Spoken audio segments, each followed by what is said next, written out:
Okay, I'm going to start us off, and others can join as they will. Just want to welcome you to this Humanities in Action panel, Oral Histories and Artistic Exhibitions.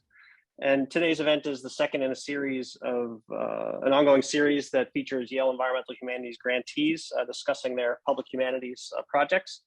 And today we're going to hear about two projects, one a mini exhibition and online showcase that is featuring Polish, Slovenian, and Russian artists and activists work advocating for environmental protection. And the second is an oral history archive using oral histories to document the development of the Kensington Expressway in Buffalo, New York. And these are part of our small grants program to encourage members of the Yale community, including students, faculty, and staff, to engage wider publics with humanities perspectives on environmental issues. And through this program, we hope to encourage innovation as well as personal development and to demonstrate the importance of the humanities in a variety of settings. And in the process, we're hoping that our grantees will produce meaningful and exciting pieces of work as they have in this case. And just by way of introduction, I'm Paul Sabin, I should have said at the outset, and I'm the faculty director for Yale Environmental Humanities. We have two speakers today, and I'll introduce them in the order in which they will present. Dr. Aniko Szucs is completing her appointment as a postdoctoral associate and lecturer in the program in Russian, East European, and Eurasian studies at Yale. And she is a performance studies scholar, and as such, her research interests include Eastern European political theater, protest movements and performances, and both genealogy and critique of state surveillance. Aniko's book research project, tentatively titled Acts of Radical Care, Protesting the Illiberal State in Central and East Europe, centers on contemporary political movements and performance of resistance, including a chapter on ecofeminist performances. In 2021, she also founded the platform, The Art of Resistance, Protest Movements and Performances in Central East Europe. And this site is building an archive of and fostering collaboration between the artists and activists of the region. Our second speaker will be Matthew O'Malley, and he is a writer, researcher, ethnographer, and educator from Northern California. And his work crisscrosses social theory, American studies, Black studies, and anthropology. At Yale, he was a founding member of the Critical Theory Recollective and currently is teaching and completing a dissertation in the Department of Anthropology. Matthew's public humanities project and endeavor grows out of his dissertation, which is titled Remnant Time, and is an oral and social history of residential hypersegregation in Buffalo, New York. And he is documenting both anti-Black urban planning and destruction in that city, and also the rich, inspiring, and beautiful cultural history of Black Buffalo's East Side.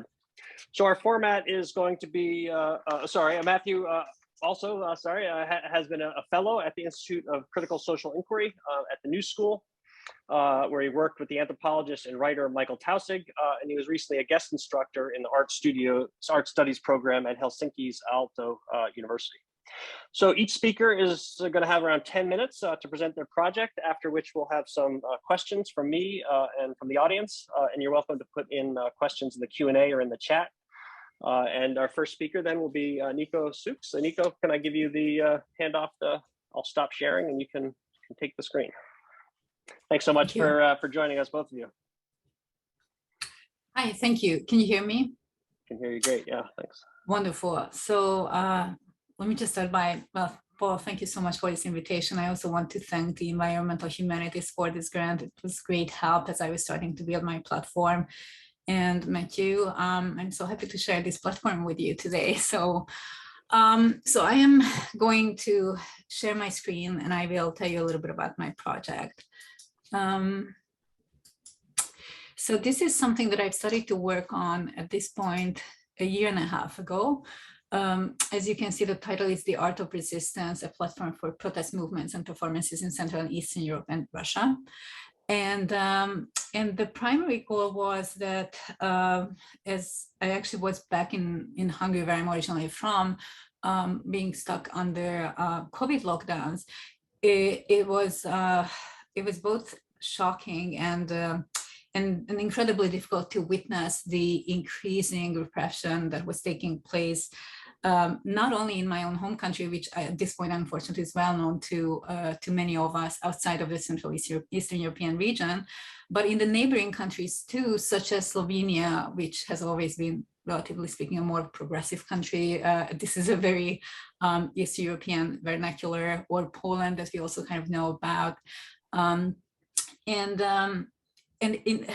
so my desire at that point was to start to build an archive and a platform that would somehow would showcase all the different, very localized, not too spectacular, perhaps only subcultural protest events, protest performances that are happening, and to try and build this both platform and network that would then allow artists to learn about each other's work, and also maybe sometime in the future foster collaborations, but also to look at some of the very, very striking similarities. And there's going to be one example that I actually will show you today about this, like one such striking similarity.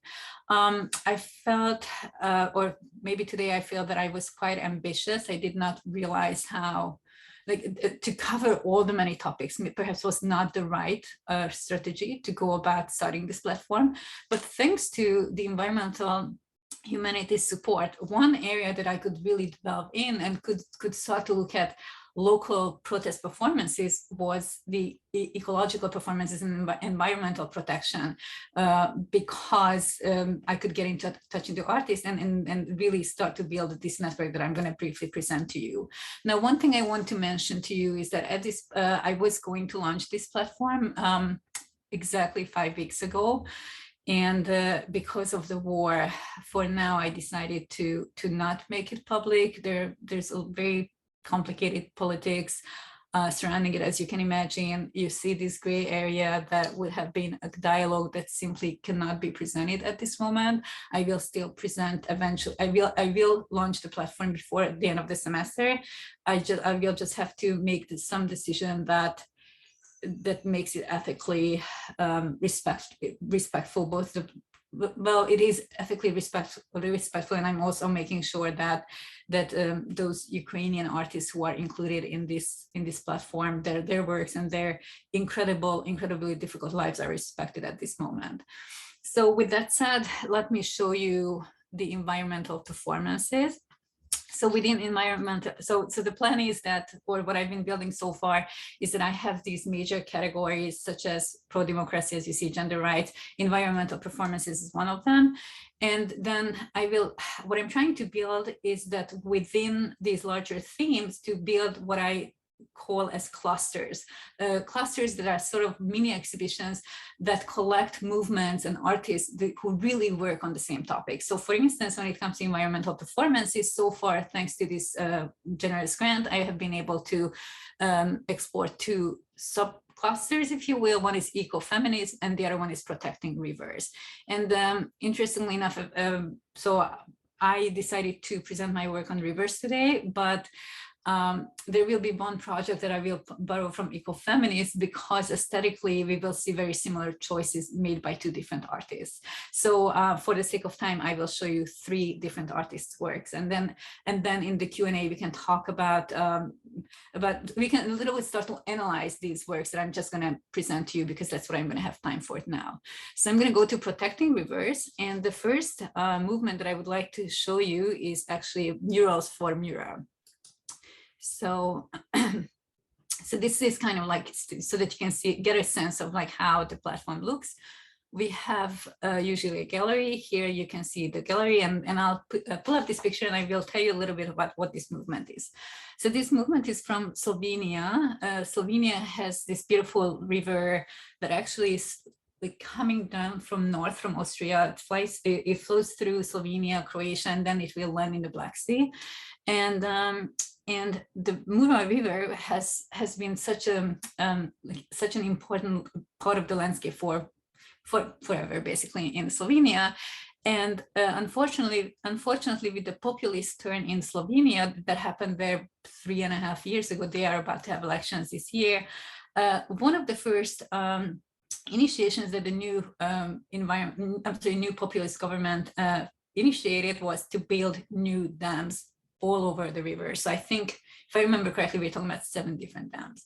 And so this really interesting and powerful movement started to prevent the building of those dams that would have been environmentally extremely harmful to all of Slovenia. And there is a museum, and I've been in touch with this museum that's called the Museum of Madness, that is hosted in a medieval castle. It's kind of like a fascinating institution. And they are the ones who've been facilitating different protest artworks, artivist work, or protest movements to advocate against the building of the dams. And one example is that, so on the platform, I have 3 different examples. One example that I wanted to show you today was these these murals that the artists gathered, feminist artists actually, well, in 5 different villages in Slovenia, and they painted on different buildings. And so this I really love this paint. Like, this painting is what it says, like action for the Mura River, and of course stop hydroelectric, so stop building the dams. Another, it just shows kind of the community actions. I'll zoom in on one of the other paint. This is another image that I really love, which what you see here in the front is the dam, and then in the back you see like it's the death of the Mura, like, which is the river. So that was kind of the title of this dam, this mural, I'm sorry. And so you can see the processes they were building it, and then they started to send these like as postcards to the government. And the beauty of this project was that, first of all, it was spread out. There were a couple, again, 5 villages were covered. People could go and see the very beautiful murals. The process of the creating of the art was part of the event. And it's something that sort of lasted for a longer time. And it really became this loud visual advocate for the protection of the river. So that's the first example. The second example I want to show you is actually a movement by a Polish artist. Her name is Cecilia Malik. And she is, as I mentioned, from Poland. And this project that you see here is actually Bielka's Braids. And Bielka is a river in Poland. And very similarly, unfortunately, a little earlier, Poland also elected a very populist government whose similar political, like early political choices. So today we know the Polish government for its anti-abortion and policies, or for the judicial, for basically like stealing the judiciary system. But one of the early less spectacular investments was to actually change some of the environmental laws so that they can develop certain, so that they can economically develop certain areas by bringing corporate sites to certain rural areas of Poland. And so Cecilia Malik, who's been an activist for a long time, this art action, which you could describe as an art action, was that she gathered a lot of people in Krakow, and she invited hundreds of women to start to braid what you see, these bielka, these plates for bielka. Now, these plates themselves kind of evoke the Polish folk culture, like the hair of the women that's very often sort of like braided on the 2 sides. And her, like, and I will quote her. So she really wanted to develop these braids so that it can kind of cover all of the river, or she can sort of like use to have these braids braiding through the river, as she put it.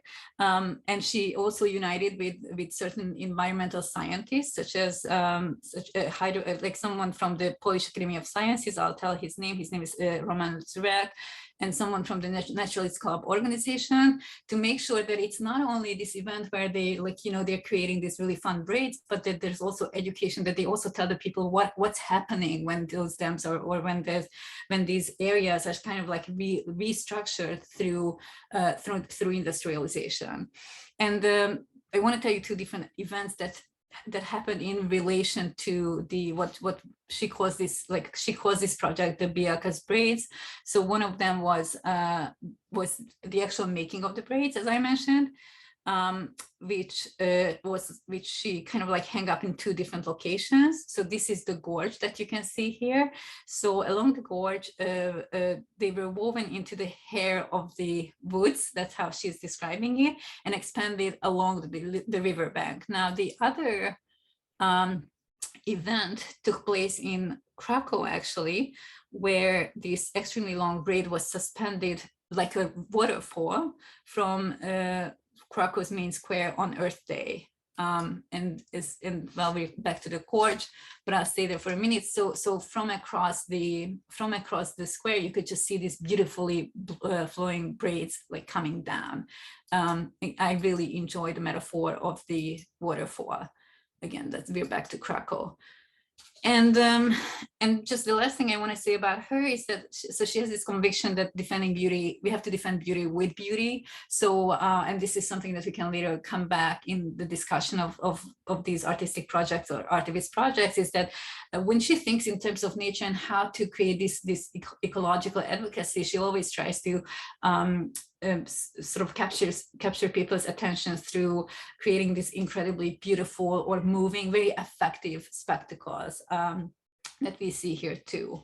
And I will quickly show you one last artist. I know I'm running out of time probably, but just so you kind of know what I'm talking about when I'm talking about converging aesthetics.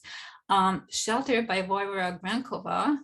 This is a Russian artist, and this is just a brief description here, which she asked us to insert. I think we might need to like rewrite a little bit. I just added this today for the sake of, for the sake of this presentation. But she's exploring, so her project does not narrowing down on rivers, but larger our encounter with nature, like how are we sort of negotiating urban life and incorporating traces of nature or the natural element into our lives, and how nature and how our industrial lives sort of affect back to our natural environment. And so she definitely thinks like this is a very metaphorical performance. I'll show you a couple of seconds of it that she's, I don't know why this should work. So I'm sorry that it doesn't work. It worked 10 minutes ago, but now for some reason it doesn't. So I will just show you how the performance looks. So she first lowered this really interesting braid from this like special platform or stage, and then which is built of all kind of like recycled materials, like all materials that she's been using in different artworks or collected from other recycled sources. And she built this really beautiful braid that then she gradually sort of like covered herself up with. So she used the description that she weaved herself into it like a cocoon. And this, we're talking about 40 kilos, which is almost 60 pounds, I think, or more than 60 pounds of braids. And in the end, she was performing this really beautiful and moving performance of like bringing in the sound of the bird, and just she herself transforming into one metaphorical element of nature. Now this is an exhibition space. So where the exhibition originally took place was actually the Kosmosko festival in the Balcony Gallery in Russia. This is 2020. So there was also a really interesting contrast between her evocation of nature and the very urban area in which she was performing the piece. So this is the last one that I wanted to show to you, and then in our conversation we can talk about some of the distinctive aspects of the performances, or how some of the other performances that you see here and I didn't have time for look like. Thank you. Yeah, thank you. That was so interesting. Yeah, really fascinating artistic works. I love the expression about defending beauty with beauty, and I wonder if you might say something about how these artists sort of imagine the role of their art in political organizing and kind of the role of beauty in acts of resistance. Oh, should I answer now? Sure. Yeah, I think we could just have a little conversation, and then I think easiest just to follow after. We can. Okay. Yeah. Okay. So I have a twofold answer to this question. So one of them is the more obvious or more into our face, which is and that's something that I find really exciting about ecological performances in general, is to redefining aesthetics or redefining beauty. So for instance, with the last piece that I showed to you, where what you saw was these these recycled different recycled materials, like kind of like really squeezed into this one like big thick brownish braid, that I think conventionally perhaps we would not look at that substance, look at that material, that density as an aesthetic material or a material to create art with, or to create like an aesthetic object with. And yet there's something through the concept of the artwork, and then the way this, and this is where I think the fact that we're talking about feminist art really matters, that this very like feminine aesthetics that we see that the artist presents, and her very gentle interaction with the material, her very gentle and her very gentle but very powerful spectacle that she builds through her own personal interaction with the object, that creates a kind of beautiful spectacle that's perhaps unconventional, that's perhaps something that, again, it's not what Monet envisioned many years ago to reference the Western European aesthetics, but it brings, it reimagines the aesthetics of beauty. So that's kind of, that's one way where we see, because and just to more specifically answer your question, is that the conceptualization. So there's such a powerful political concept that drives the art making, that what we see really is this Rancierian, is that art is always political, and then aesthetics is political, and then these artists explore that, okay, what is that, how does political aesthetics looks like? So I do think that they offer something for aesthetics. And the second part, my second answer would be, which I have not been able to emphasize enough through the presentation, is that another element or aspect that these performances or these movements share is of course building community, which is not a surprise, but what I would like to emphasize is, I would like to reference back to the title of my book that hopefully will eventually come out, where I start by establishing radical care. And now radical care has become this very important political concept in our thinking of what does it mean to show care in environments where care itself becomes criminalized, care itself becomes going against the grain of the political register in which we're all existing. And that's what we've seen it in this country too, unfortunately. We definitely see this in Central and Eastern Europe. So my other answer would be that, which is a little bit of a utopian, I'm gesturing towards the utopian through my answer, but there is a building. So these actions or these coming togethers and these are important learning experiences. The beauty of the community also emerges through because the creating of the artwork is part of the artwork itself. I was wondering if you could say a little bit more about the aesthetic and the ecofeminist aspect of it, because I also was struck by the emphasis on sort of the wildness of the streams and the female body sort of integrated into that, and it made me wonder sort of about the environmental ideas of this region and how much they might be drawing on those some of those rhetorical ideas of related to gender and the environment and wildness. Although the last one was about urban spaces, but still. But even in the urban spaces, I'm not sure, I hope I'm answering your questions to some extent, but because what we do see when we include gender into this conversation is that so femininity or the female body sometimes is used sort of as a counter affect. So we're looking at industrial sites very often. We see, well, that's not something that distinctively Eastern European, but there is something about there is something about the vulnerability of the body, and just as it is when it comes to body art, or when it comes to the mobilization of body in certain political art scenes, we usually associate vulnerability, we usually associate precariousness with the female body.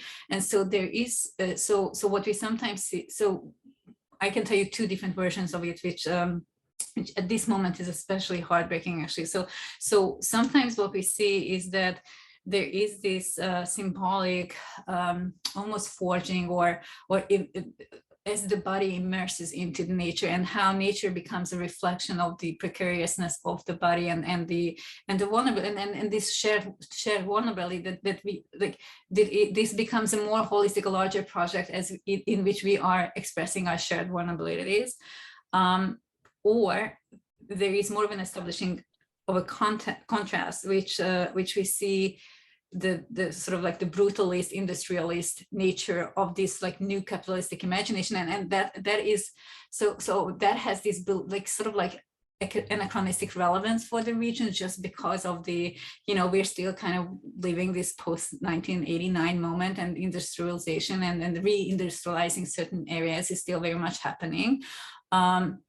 But then the third example, and that's what I wanted to refer to, was that, so of course now all our attention is on Ukraine, but that war has been going on since 2014, as we know, and there is this fantastic Ukrainian artist, Maria Kulikovska, who she created this immersive art in the nature and inserted her body, I think it was at the Black Sea, I'm not sure if it was Black Sea, I don't want to say something that's not true, but there again, her own vulnerability stood in contrast with this militarized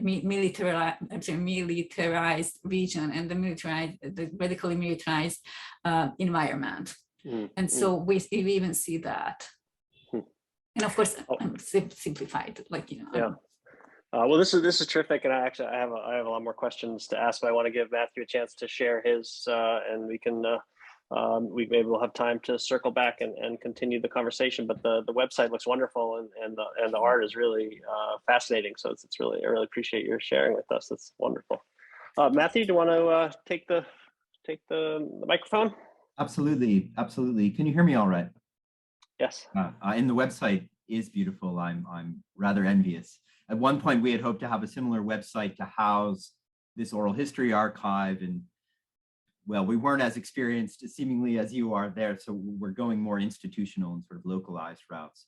Indeed, actually, I'll just say the East Side Buffalo, the Black Buffalo Oral History Archive, at least in terms of these life histories and oral histories that are looking back on urban renewal, we hope now to have them housed at the Center for Urban Studies, the University of Buffalo, where Henry Taylor is the director, and the downtown main branch of the library, the Buffalo Public Library, and then the Merriweather branch, which is the main library on Buffalo's east side, east of Main Street, which is where I work.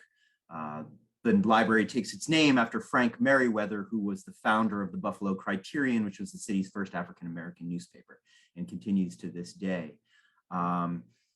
East of Main Street is where 85% of Buffalo's African-American population lives. And indeed, Buffalo is one of the most segregated or hyper-segregated cities in the United States.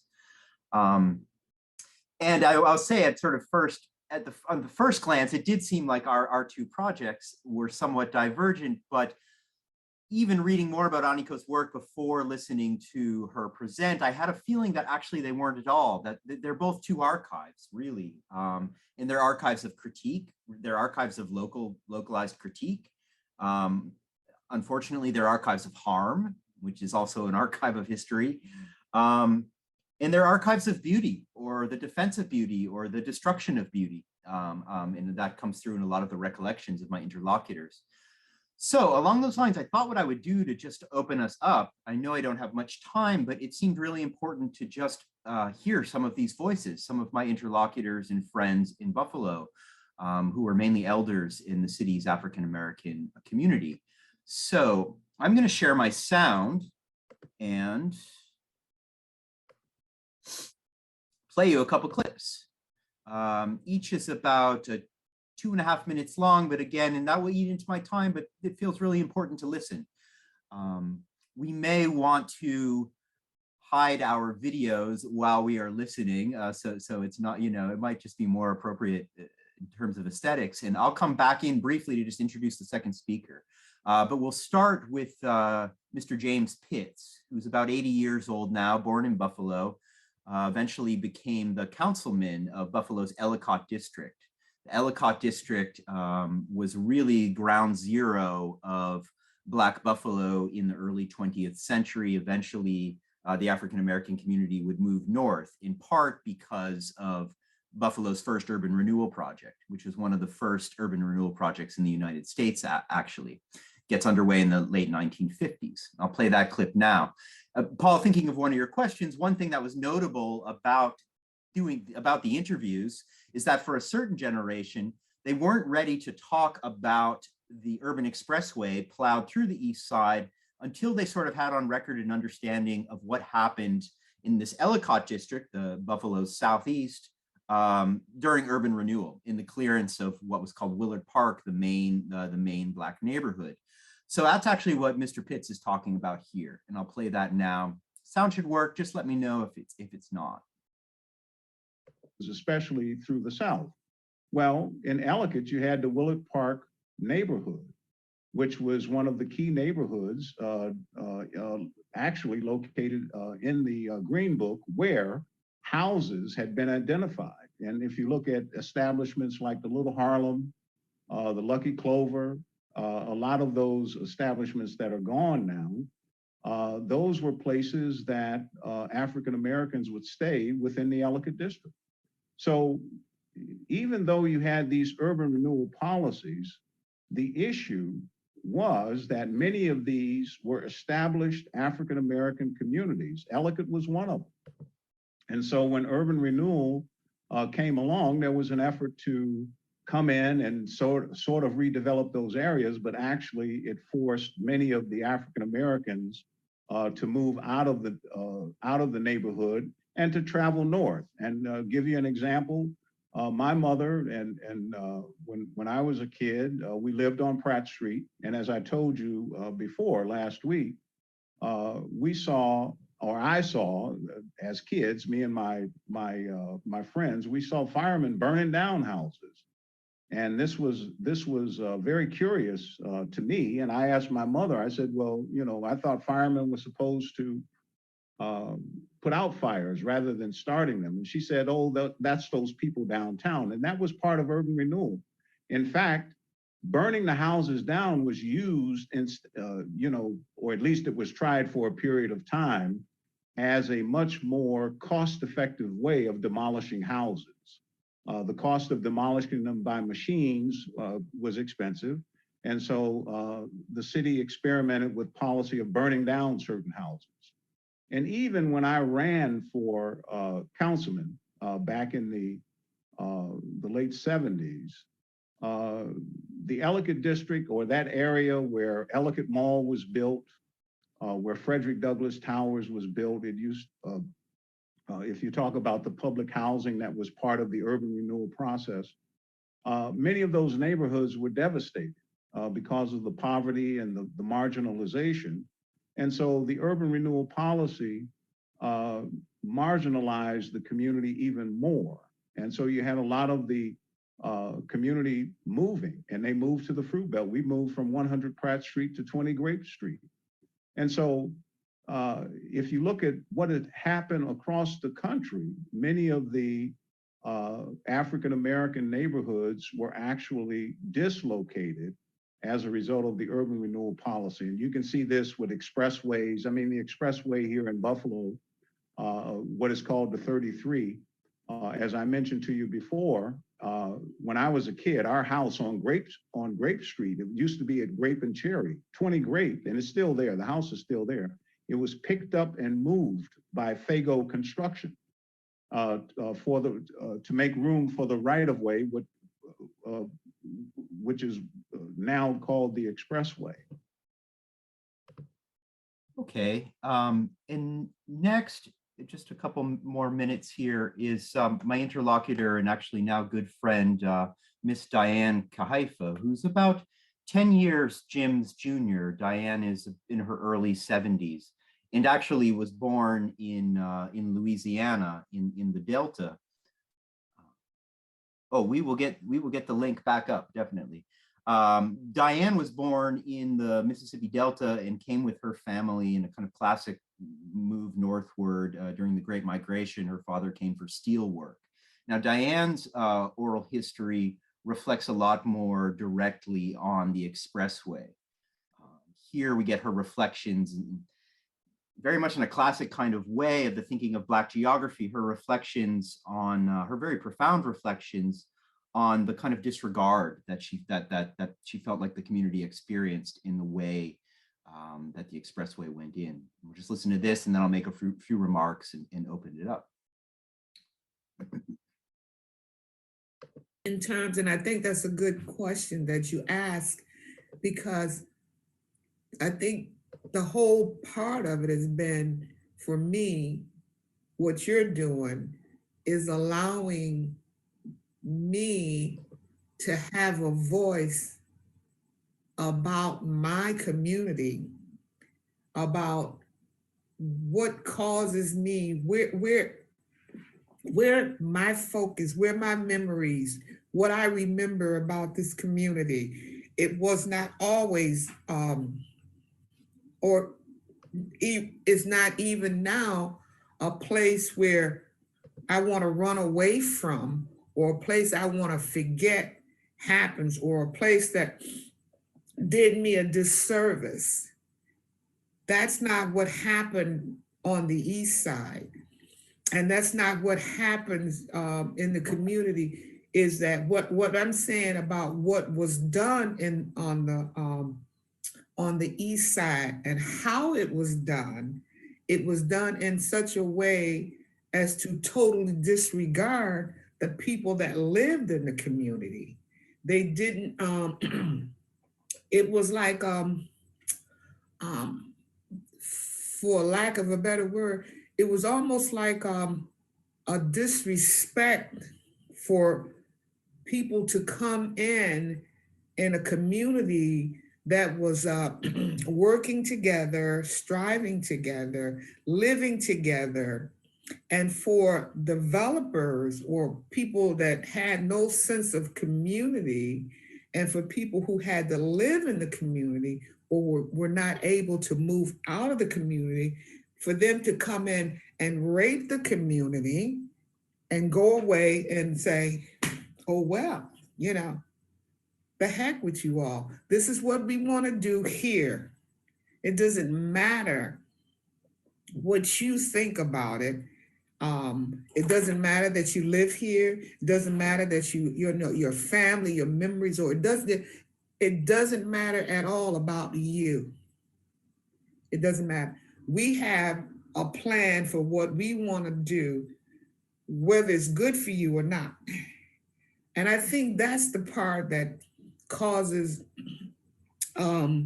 this sense of displacement, or this sense is like, but I live here. This is where I live. And you want to come and you want to build a city dump right next to me because it's convenient for you, and tell me, like it or not. There's nothing you can do about it. This is what we want to do. So either you learn to live with the city garbage being dumped next door to you, or you get the hell out, or do whatever you do. We don't care. We just. Okay. My friend Diane Kahaifa, and the city dump is a metaphor there for the Expressway, for other so-called slum clearance that happened earlier in the century. And Diane's childhood home was one of the many homes that was just demolished in the Expressway corridor. And I had the opportunity, one of the first sort of formal ethnographic things we did together was we went and took a walk through the old neighborhood, and she brought me to the old site, which now is barren and is sort of new woodland, and is adjacent to the Kensington Expressway, the high-speed expressway that cuts through the east side. So any homes that were in that corridor were destroyed. But then the other significant part, and this gets to the parks aspect of the project, was for the about 3/4 of the northern portion of the expressway. It's mostly a north-south expressway, veering a little bit to the east at the end, was Frederick Law Olmsted's most glorious and most celebrated parkway in the city of Buffalo. Buffalo, many people don't know, but Olmsted sort of enacted a plan of parks there that was something like the prototype for Boston's Emerald Circle. Each park was connected by one of these sort of tree-lined and canopied parkways. The Kensington Expressway, the footprint or the corridor that was used to put in the northern portion of it was indeed this parkway. It was sort of the path of least resistance. And then all of the homes that were alongside it. And this was done during the time of transition in the late 1950s or early 1960s. Prior to this, the neighborhood had been mostly Jewish American. It was just as it was becoming predominantly Black that the expressway sort of happened. And one can only sort of gather that it was because there wasn't this rooted neighborhood resistance or the capacity for that informs part of the timing. So it goes to one of your questions, Paul. In Buffalo, there really wasn't a fight because people didn't know until the 11th hour. So many of the oral history interviews, many of the testimonies, at least in terms of the expressway, are talking about this unknowing and talking about this we didn't know. We weren't involved in the planning. Very much unlike, you made me think of the book of this. There was a very different highway in Boston, and there's a great book, Carolyn Crockett, which you may remember. Carolyn, Paul, was a graduate of American Studies not too long ago, is at MIT now, Urban Studies, People Before Highways. And that was actually a fight for an expressway in the heart of Boston that was successful. One of the reasons, if you read the book, it seems that one of the reasons it was successful is because it was an interracial coalition of neighbors and citizens. That was not the case at all in Buffalo. So that's a really sort of quick overview of, I'm happy to answer. Maybe I'll just stop talking because, I could talk about what I used the grant to do, but I could also talk more about I have some follow-up questions I'd love to ask to hear your thoughts. One aspect of your project was just the use of oral histories, and I wonder if you could maybe just comment on how what you learned about I guess the art of doing oral histories, and how they compared to other kinds of archival sources that you might have used. What were these oral histories particularly useful? What do they particularly reveal in terms of what were the particular strengths, I guess, of oral history? Right. And that's such an interesting question. And of course, you're asking an ethnographer, someone who's trained as an ethnographer. So that is, my training, that is the sort of bread and butter of the very archive we create. So where would I take this? First thing I'll say, practically one thing, and this is what I would like to say to the audience too, one thing that the Environmental Humanities, Public Humanities grant enabled me to do is participate in actually a 4-day workshop in the Oral History Summer School, which is run by a consummate oral historian and wonderful, excellent writer, Suzanne Snyder. It's in the Hudson Valley, Hudson, New York. And anyone interested in getting better at oral history, I recommend doing this. It's like any kind of skill or craft. You can definitely become a better interviewer. You can try to create an ecology for better interviews, ask better questions. There's ways to do this. I know you know about that, Paul. I'm thinking of another session we had with a former student of yours who's at Berkeley now doing oral history archives. And the grant enabled me to do this workshop sort of midway through my ethnographic work, where I had some interviews that didn't go so well. So it came at a really fruitful and sort of instructive juncture. What kinds of things did you change, or what were new tricks? Absolutely. One thing that you learn, one thing that I learned from studying with Suzanne is to wait, to be comfortable with silence. Because sometimes, your 10 seconds of silence, your interlocutor may come back and suddenly say the most interesting thing. And if you're not comfortable with that as an oral historian, you come right in, and then you lose sometimes the most magical or powerful parts of the interview. Yeah. The grant also enabled me to employ, actually they're currently working, 2 young research assistants who are both in their 20s in Buffalo, Anna and Chandra. Chandra is a young Black journalist and blogger who's really, really talented. They're working for me. And then Anna Blotto, who is a young archivist who works with Partnership for the Public Good in Buffalo, which is a not-for-profit. They're both Buffalonians. Anna comes from an Italian-American family, but had already done research on segregation for Partnership for the Public Good, this local think tank. So they've been able to get into the archives for me, digging up some images to go alongside all this audio, but it's been wonderful to get them immersed in the archive, and they're probably going to have spin-off projects from that. So you said you were going to collaborate with the Oral History Archive in Buffalo. You were hoping, and I guess I wonder if you could say something about your idea of how oral history as an ongoing, these oral histories could remain relevant beyond the scope of your specific research project, but perhaps themselves as capturing people's memories and their values, their understandings of their own community.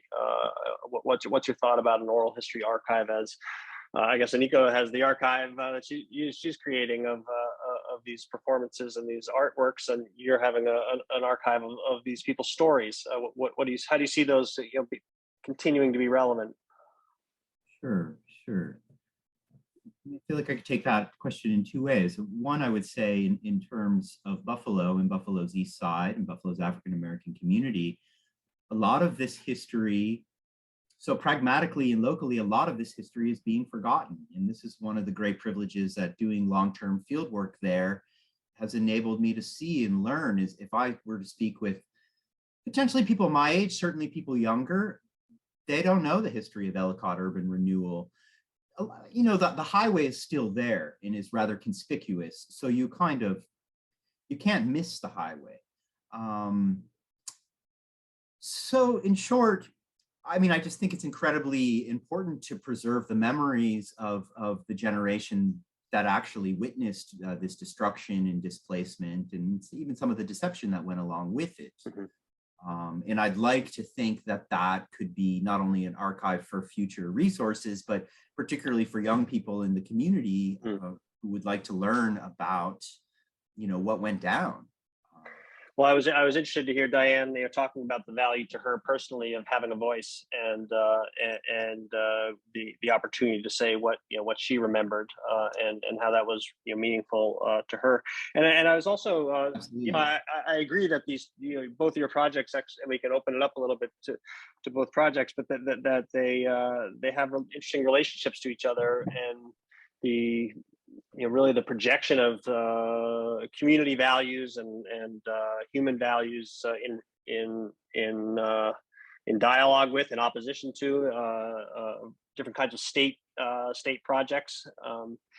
And I don't know if either of you want to think a little bit more about that, about what kinds, what you see as that relationship between this expression of community values and government planning and government projects. It's a long-standing story, and I don't know if you have thoughts on how that's been manifested in your projects. Aniko, please feel free. Oh gosh, so I'm coming from the trauma of the elections of Hungary only a week ago. I don't know if you've heard about that, but an extremely autocratic government just won supermajority again in an EU country where I come from. And then I've just been having so many of these conversations during the past week, because if you look at the electoral map of this really small country, what you see is that it's irrational. So more than 85% of the people in the capital Budapest voted for the opposition, so to have a change of the regime. And I think more than 98% of the rural areas voted for Viktor Orban's government. it's really interesting because I've been participating in a lot of community work in trying to start to have this conversation in a larger community, in a larger community on why we need to keep certain values, like, or how could we share certain values along which we might all reconsider what are our political priorities. And I'm sorry, this is somewhat vague, and it is because it would, like, it's hard to contextualize, but to answer your question,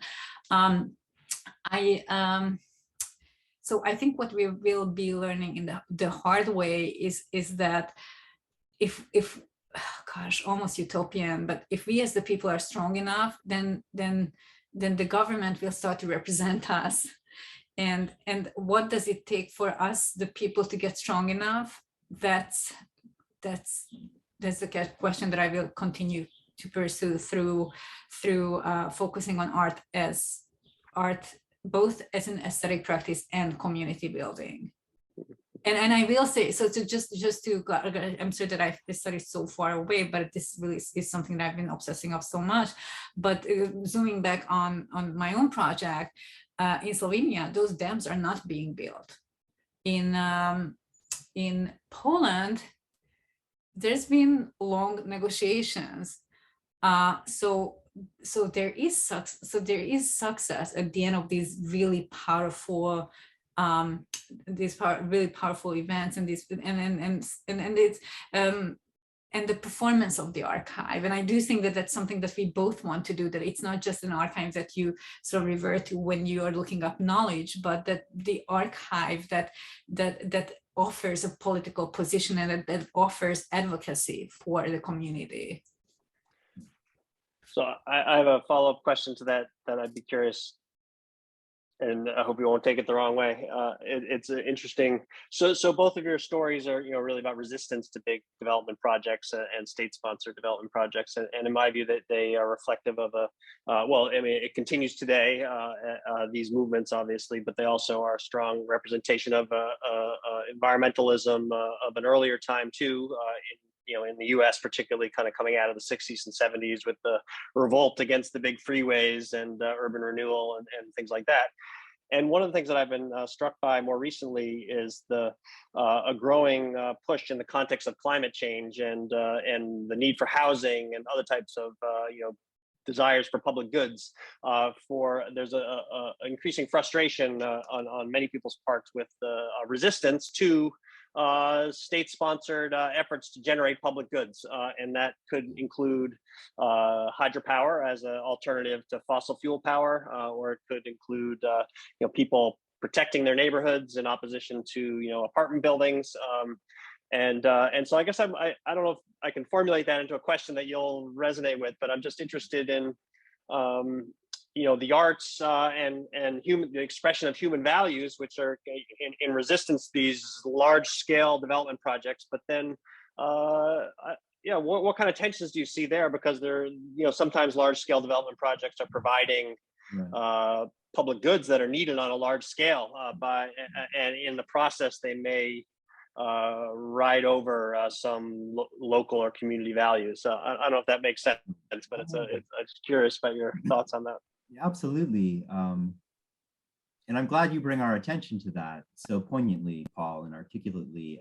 It makes me realize I haven't thought that much about that. And another way of talking about the archive that we created in Buffalo and that we're still creating is a sort of archive that is an argument for community planning, right? Is an archive against what James Scott used to call seeing like a state, so on and so forth. But at the same time, you seem to remind us that something like a Green New Deal wouldn't really be possible without a state apparatus, or more locally to Buffalo right now, as where there's talks about the New York State getting involved once again. This sort of happens every 10 years, but with the infrastructure bill, there's a lot of enthusiasm and some real money, millions of dollars being put on the table to actually rehabilitate this highway. Again, that's not going to happen without some sort of state, some sort of state mobilization.